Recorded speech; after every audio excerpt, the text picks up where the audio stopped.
Le Mali, c'est nous, nous sommes le Mali. Cette petite phrase prononcée par l'un des porte-parole des chauffeurs traduit l'engagement et la détermination des chauffeurs à jouer leur partition pour que les Maliens aient accès au carburant. Une phrase prononcée lors de la rencontre entre le chef du gouvernement et les syndicats des chauffeurs et conducteurs routiers pour les remercier au nom du président de la transition. Et pas de blocage du fret malien, c'est l'assurance donnée aux opérateurs économiques au cours d'une réunion d'urgence. Elle fait suite à des rumeurs de suspension du transport maritime du fret malien. Les explications de Moussa Papa Aïdara à suivre dans ce journal. Voilà pour les titres. Mesdames et messieurs, bonjour et bienvenue aux informations. Le Mali, c'est nous, nous sommes le Mali. C'est la réaction des chauffeurs et conducteurs routiers lors de la rencontre qu'ils ont eue avec le Premier ministre hier à la primature.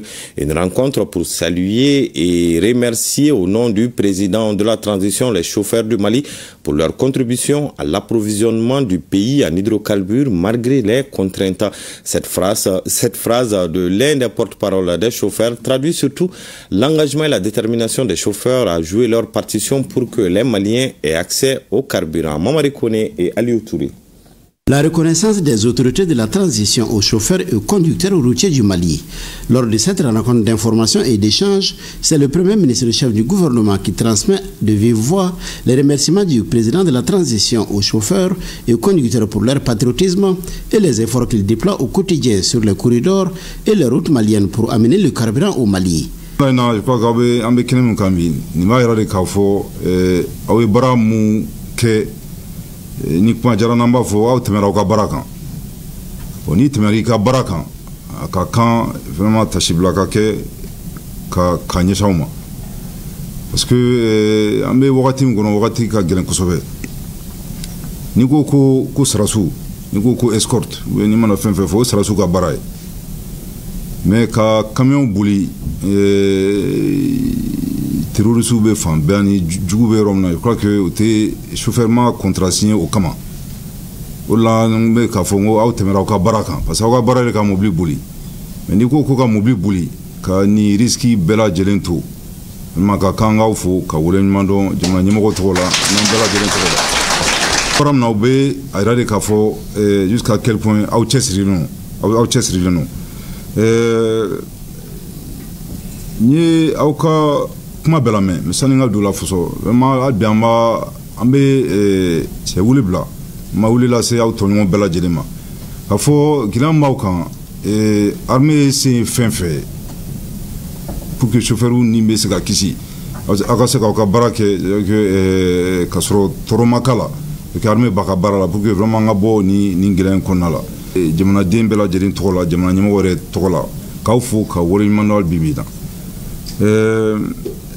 kelem do fana na jatemine depuis ni crise de carburant ci damnera ci kuna fulu jugu mu se ga don jamana kono mu be to ka nani gilanga jamana kono a jatemine o bebala men bele ka ira ka fo e ken bede complot mundu fen chama ba konala mais je crois que ala bakala malien be afanga parce que ka wuli ka jo au boira, je crois que Wachamambe sera sous Fanabutala, mais si tu es en Fanabutala, parce que Katashi, Rana, Ini, Dugune, Ibe Karulanina, a trop de bella jelenka, je crois qu'à la Bakalame, à la Fouka, à la Volimanoka, Malien bella jelenfo, vraiment, Ulika John ou Chesrila, Malbi, Angambro Dignoma, Gilamundo, à Kachala fait, Ambe Boni, Gila Konala.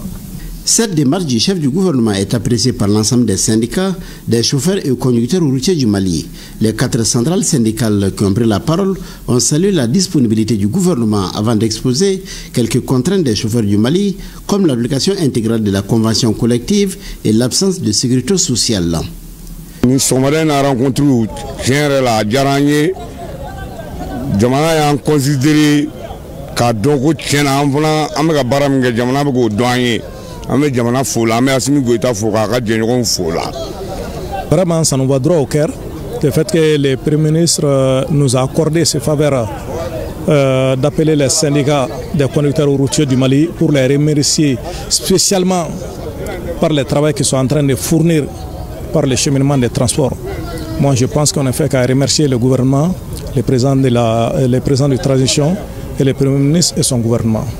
Les chauffeurs et conducteurs routiers entendent être des acteurs de la stabilité et non de la déstabilisation du pays et apporter leur contribution malgré les difficultés, car ils se disent prêts à tout donner et à se battre corps et âme pour le Mali. Le Premier ministre nous a appelés, c'est pour nous encourager dans notre boulot. Et au fait, nous avons eu par contre des situations un peu aussi à expliquer. Et en réalité, nous avons trouvé de satisfaction. Fait que lancer des messages par rapport à les propos des chauffeurs. Le Mali, c'est eux c'est le Mali.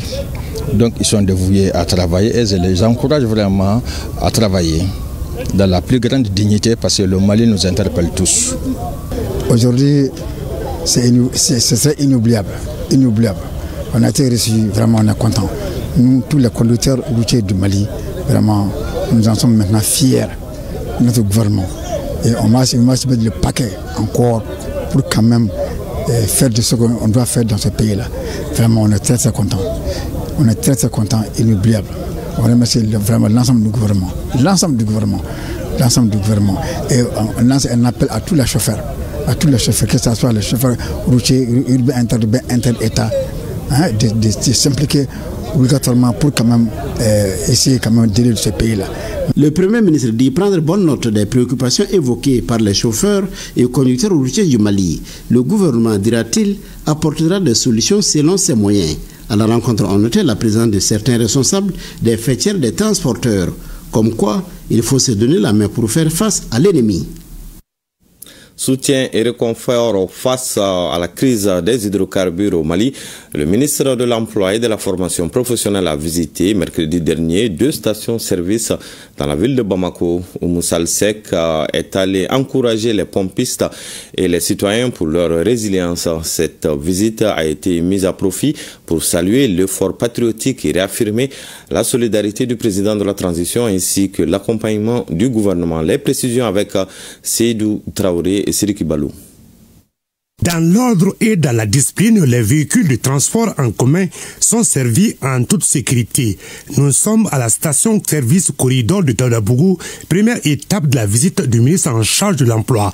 Pour l'occasion, la ministre se transforme en pompiste pour approvisionner les taxis, les soutraments et les bus. Le geste de la pompiste d'un jour est salué par les transporteurs. Nous saluons la visite du ministre et on se réjouit de l'état d'approvisionnement en carburant. Ça me faisait 4 jours au rang. Merci aux autorités. C'est un bonheur pour moi qu'un ministre se déplace pour nous servir. J'ai pas de mots. J'ai compris que nos autorités nous soutiennent. Elles ont compris nos difficultés. Depuis le matin, les policiers surveillent avec à sa tête le directeur général de la police. Le déplacement du ministre prouve que les autorités pensent à nous. Si elles pouvaient, nous n'allons pas être ici en rang. Je demande à chacun de se patienter. Autre lieu, même exercice pour le ministre en charge de l'entrepreneuriat. À Yirimadjo, à la station Soumayaf.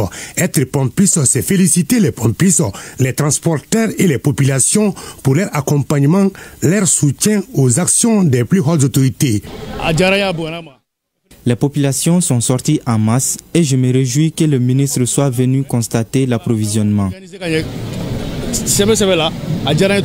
Une visite de terrain réconfortante pour le ministre Oumou Salseko. J'ai remarqué une population résiliente et disciplinée, consciente des enjeux et des défis que traverse le pays. Et c'est à ce titre que je suis venue pour transmettre la reconnaissance de son Excellence le président de la transition Assimi Goïta aux populations du Mali. Donc notre présence ici signifie que nos autorités, les plus hautes autorités, reconnaissent la résilience des populations, reconnaissent leur détermination aujourd'hui à se mettre aux côtés de l'ensemble du gouvernement du Mali pour gérer ce défi.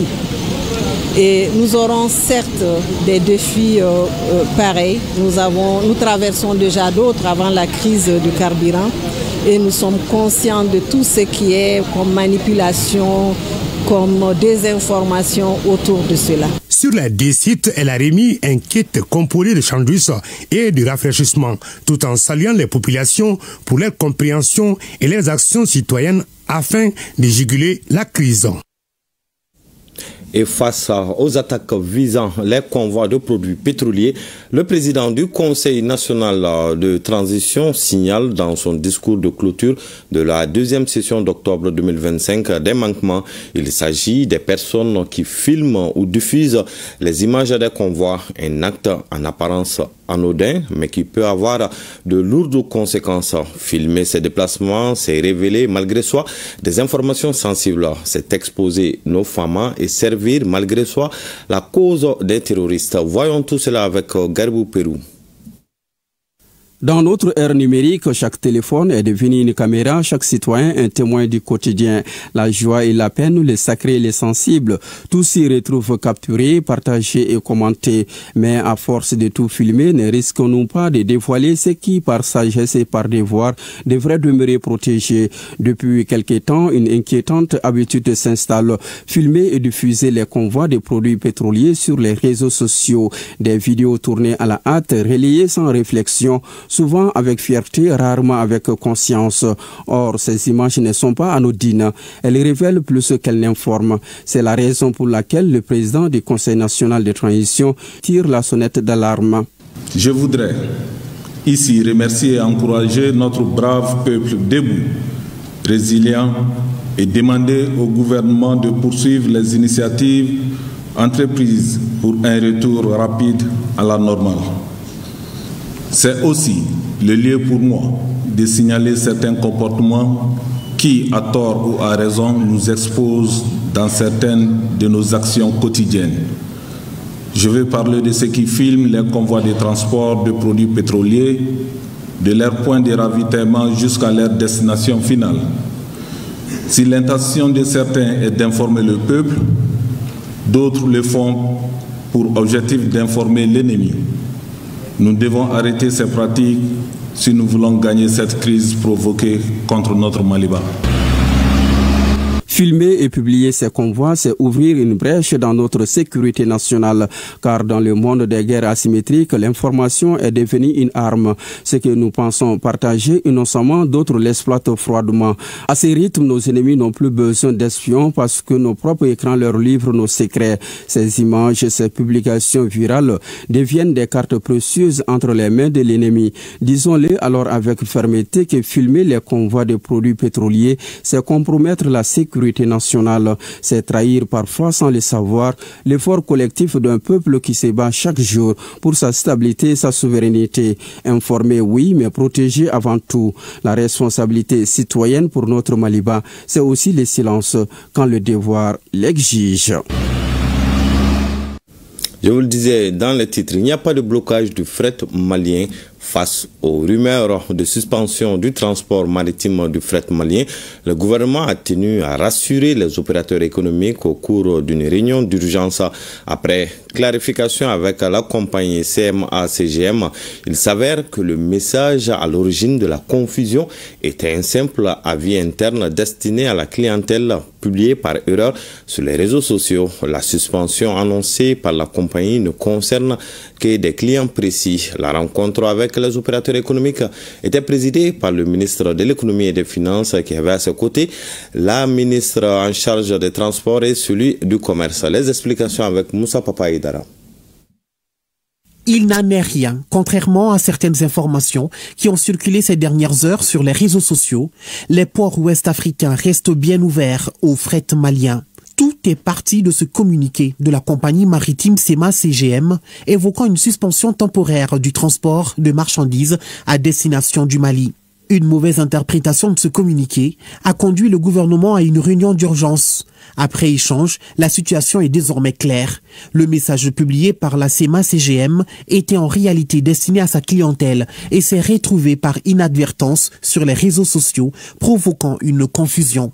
La suspension permet tout simplement à la compagnie d'écouler les marchandises déjà sur place avant d'accueillir de nouvelles commandes. C'est une note qu'on a publiée le 4 novembre, une note qui consistait à expliquer à nos clients qui travaillent avec nous en BLD c'est-à-dire les conteneurs que nous acheminons nous-mêmes jusqu'à Bamako, pour leur dire que nous sommes actuellement confrontés à des difficultés opérationnelles qui nous ont amenés à prendre cette mesure. Cette mesure consistait juste à expliquer la clause 10 du connaissement avec les 4 options qui consistaient à permettre aux clients, soit effectivement dans un tel cas de figure, d'éclater le connaissement à Dakar ou à Abidjan, en tout cas au port de déchargement, ou bien effectivement de choisir lui-même d'acheminer la marchandise vers Bamako. Et dans ce cadre, on n'est pas dans le cadre d'un BLD, ou bien effectivement de laisser la marchandise au port sous notre garde pour après qu'on puisse les acheminer à Bamako.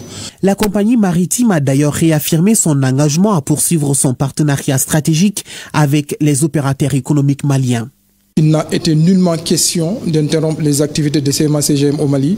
Il n'a également nullement question de jeter un quelconque discrédit ou quoi que ce soit d'autre. Vraiment, notre note a été mal interprétée. CMA-CGM continue ses activités au Mali. Les BLD sont suspendus temporairement pour effectivement nous permettre d'évacuer le lot qui est encore à Dakar. Et nous continuons, à l'heure où je vous parle, d'amener des conteneurs à Bamako. Nous avons même des camions qui sont actuellement en route. Si vous aviez un conteneur à partir de la Chine, vous pouvez confier le conteneur à CMA-CGM en disant, mais arrivé à Abidjan, moi-même je prends le relais, le transport de Abidjan à Bamako. Maintenant, le BLD, ils prennent en charge depuis le départ, ils font les formalités au niveau de Dakar, les formalités de douane, ils font le transport jusqu'à Bamako. C'est ce qui a été suspendu. Et momentanément, dès que la situation sera rétablie, ils vont reprendre même ce circuit-là. Vous savez, les routes ont des problèmes, il y a des problèmes d'insécurité, c'est venu greffer à ces problèmes le problème de carburant. Donc aujourd'hui, nous pouvons dire qu'il y a plus de peur que de mal. Mais les réseaux se sont enflammés pour dire ouais, Bamako n'est plus une bonne destination, les entreprises commencent à nous bouder, il n'en est rien, c'est faux. Personne ne nous a boudé et personne ne peut bouder le Mali. De leur côté, les autorités ont rassuré les acteurs économiques. L'État reste déterminé à défendre leurs intérêts et à assurer l'approvisionnement régulier du pays en produits de première nécessité et stratégiques. Atelier national d'appropriation de la politique nationale de prévention, de lutte contre l'extrémisme violent et de son plan d'action 2024-2028 organisé par l'ONG Tsimpis. L'atelier vise à favoriser une appropriation collective et opérationnelle de cette politique nationale par l'ensemble des acteurs. Aussi, la rencontre permet de clarifier les rôles et poser les jalons d'une mise en œuvre concertée du plan d'action 2024-2028. Le point avec Adjou Matina. L'ONG Think Peace multiplie les initiatives pour jouer sa partition dans la lutte contre l'extrémisme violent, qui est un fléau qui ébranle la stabilité des États et fragilise la paix et la cohésion sociale. Face à cette réalité, il est nécessaire de mettre en place des réponses politiques inclusives et concertées, d'où cet atelier national d'appropriation des parties prenantes sur le document de la politique nationale de prévention de lutte contre l'extrémisme violent et de son plan d'action national 2024-2028. Aussi pertinente soit-elle, une politique publique ne produit d'impact durable que lorsqu'elle est connue, comprise et portée collectivement. Nous espérons que les 2 jours de travaux permettront de clarifier les rôles et responsabilités, de renforcer la coordination multisectorielle et de poser des bases d'une mise en œuvre concertée et efficace du plan d'action 2024-2028. Cet événement s'inscrit dans une dynamique nationale qui place la prévention, la cohésion sociale et la résilience communautaire au cœur de l'action publique. L'école de maintien de la paix à l'Undouandé de Bamako se veut être une plateforme d'échange et de partage d'expériences. L'initiative de Think Peace est soutenue par le ministère des Affaires étrangères du Danemark à travers le Fonds d'appui aux moteurs du changement FAMOC. Cet atelier que nous avons le plaisir de soutenir représente une étape essentielle pour renforcer la compréhension commune et pour clarifier le rôle que chaque acteur doit jouer dans sa mise en œuvre. Les ministres en charge des affaires religieuses et de l'enseignement supérieur, présents à l'atelier au regard de l'importance de la thématique, n'ont pas manqué d'apporter des éclairages à propos de la question de radicalisation. Il est difficile de concevoir que dans cet espace où les contentieux étaient principalement gérés par la médiation et l'arbitrage, très souvent en marge des juridictions modernes de l'État, fasse irruption d'étranges pratiques hautement barbares sous la couverture de la religion musulmane. L'islam recouvre plusieurs paramètres: une culture, une civilisation, une religion et un droit principalement civil. Cette politique qui couvre jusqu'à 16 ministères au Mali est une politique qui doit être prise en charge par tout un patriote et par tous les nationaux, même les internationaux. Il n'y a aucune religion de barbarisme. Les religions sont là pour la tolérance, pour le dialogue, pour l'acceptation de l'autre et pour la paix, la culture. Ont participé à cet atelier national d'appropriation de la politique nationale de prévention de lutte contre l'extrémisme violent et de son plan d'action 2024-2028, les organisations de la société civile, les leaders religieux ainsi que les légitimités traditionnelles. Sur un tout autre sujet, plus de 540 millions de francs CFA, c'est le budget prévisionnel de 2026 de l'Agence de recouvrement et de gestion des avoirs saisis. Le budget est soumis à l'examen et à la validation des administrateurs réunis pour leur deuxième session ordinaire. Le compte-rendu de Sorona Kamisoko. L'Agence de recouvrement et de gestion des avoirs saisis place l'année 2026 sous le signe d'un engagement fort dans la lutte contre la corruption et la délinquance financière. Un engagement qui se justifie aisément par les initiatives en cours. La création de l'agence vise à trouver une solution aux difficultés liées d'une part au recouvrement des condamnations pécuniaires au profit de l'État et d'autres victimes, et d'autre part à la conservation et à la sécurisation des biens saisis au cours des procédures pénales. Si l'on va du postulat qu'il n'y a pas de gestion des avoirs saisis ou confisqués tant qu'il n'y a pas de saisie des avoirs, il va sans dire que le résultat lié au nombre de biens saisis dans l'escarcelle de l'agence connaîtra une amélioration au cours des prochains exercices par l'application effective et efficace par les acteurs de la chaîne pénale des dispositions pertinentes du Code pénal, du Code de procédure pénale et de l'ordonnance numéro 2024-011 du 30 août 2024 portant lutte contre le blanchiment des capitaux, le financement du terrorisme et de la prolifération des armes de destruction massive. L'année 2025 a été marquée par des avancées notables en matière de gouvernance. On retient notamment la mise en place des outils nécessaires au fonctionnement de la structure, en l'occurrence l'acquisition des équipements, le renforcement du personnel et la mise en place des organes de gestion. L'agence a mené des activités en lien avec la gestion des avoirs saisis. Dans ce cadre, suivant une ordonnance d'un juge d'instruction, l'agence a été désignée pour exercer sa compétence sur 2 biens immobiliers saisis, dont un hôtel 4 étoiles dans le cadre d'une procédure pénale. Les actions sont en cours relativement à ces biens saisis. Pour la mise en œuvre de ces activités indiquées, l'agence a bénéficié du concours de l'État à travers le budget national et de l'apport des partenaires techniques et financiers, en l'occurrence le programme des Nations Unies pour le développement PNUD. Pour mener à bien ces missions, l'ARGAS dispose d'un budget prévisionnel de plus de 541 millions de francs CFA, un budget soumis à l'approbation des administrateurs à la faveur de cette deuxième session de la structure. Et c'est ce qui met fin à ce journal à 20h. Vous avez rendez-vous avec Awadit Makamara pour la grande édition du soir. En attendant, passez d'excellents moments en compagnie des programmes de ORTM1.